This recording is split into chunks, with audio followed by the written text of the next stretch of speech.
but you need to be the person who is a professional and hiring professionals for a professional job.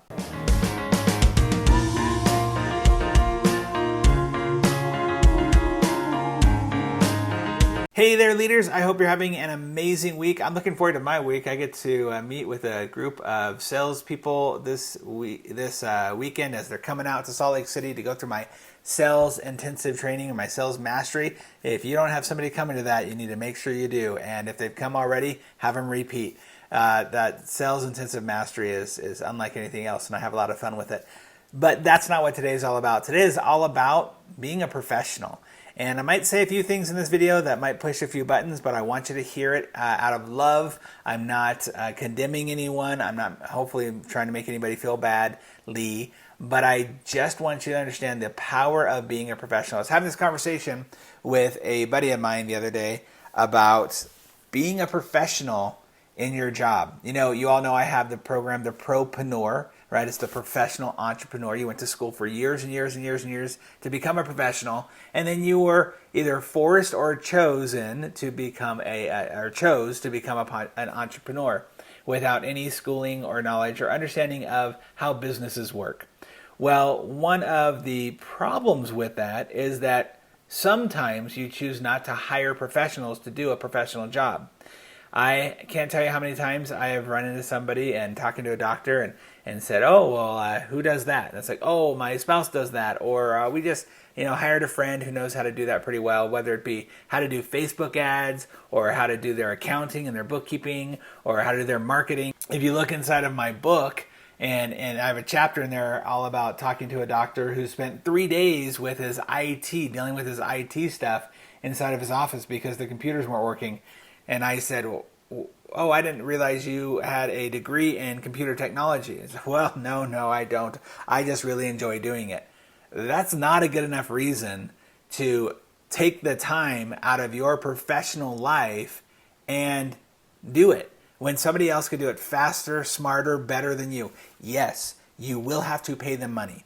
So in my business, I have had a professional accountant and bookkeeper for at least, I'd say, I've always had one, but now I've had one that's like, he's actually it's like a black belt in karate. I'm losing my train of thought there, but it'll come to me.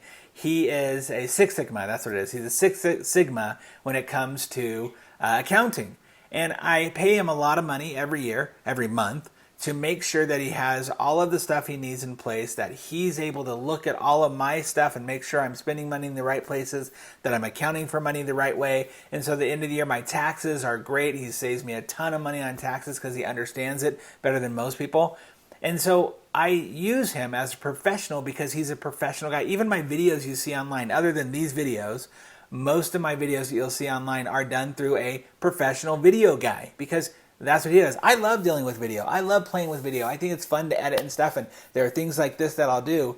But I know that if I have a really big job, and if I want somebody who can see it from a professional, artful way of looking at it, I'm going to have that video guy do the video stuff, right? I'm going to pay him to do that. So many of you have chosen to, or sometimes you choose to have people do jobs that you think, well, they're good enough at it. I mean, they're fine. But it causes breakdown. And I'm going to speak specifically. I'm not going to talk roundabout. You guys know I like to be pretty direct. If you're using your spouse to do your marketing, if you're using your spouse to do your accounting and your books in your office, I don't care how good they are at QuickBooks. They're not a professional. And I will guarantee you that for many of you, it has or it is causing stress and tension inside of your marriage. Now, not giving up that control is a part of scarcity that you're going to have to deal with, but it's also a matter of ego, of saying, I want this. I want to make sure that this has it. And it's a challenge, you guys. It's a challenge to not let go and let somebody else do it. Yes, I know there are stories out there about people who've embezzled money. Yeah, I guarantee that most of the time the people that got embezzled because they were not dealing with professionals. They were dealing with people who were really good at their job or really understood money or understood QuickBooks, or we trusted them instead of hiring a professional. I never go to bed worrying if my accountant's going to embezzle from me. I never worry about that stuff because They're professionals. I'm not their only client. I'm not the only person that they're worrying about. So if the person that you have dealing with your finances is a friend or a spouse or someone you really, really trust, you need to rethink that. Look, if we're going to play at a higher game, if we're going to become not just business operators, but business owners, then you got to start working like that. Some of you are doing that yourself anyway. Some of you are the ones who do all of your payroll and all of your accounting. And if you think about it, if you really want to grow, that cannot last very long. There's accountability of that, right? Knowing that Oprah signs every check that goes out, that's one thing. She doesn't write every check. She doesn't make sure all the checks are in order. She just signs all of them. So if you want to sign all of them, great. But you need to be the person who is a professional and hiring professionals for a professional job. So look at your business right now and think of the areas where you aren't being a professional and you're not hiring professionals to do those things for you. I'm talking about the landscaping of your home. I'm talking about the way that you, definitely marketing, like hire marketing professionals. Don't just hire people who are really good at marketing. And by the way, this is the caveat, just because somebody has a degree in marketing doesn't mean that they're professionals.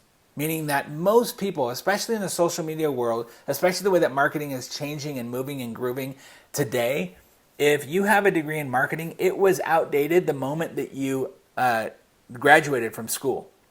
And unless you're doing things like going to digitalmarketer.com and learning how to be an up-to-date digital marketer all the time, knowing how to use Facebook and Instagram and how to attract your ideal clients through marketing on the internet, then you don't know what you're talking about. If you don't understand how to track your numbers and know what your ROI is, your return on investment, when it comes to sending out mailers and flyers or having a customer client appreciation event, all of that stuff has to be tracked, and a good marketer is going to know how to do that. And the number one thing a great marketer is going to have is they're going to sit down and they're going to have a marketing calendar for you for the entire year. That's a professional marketer.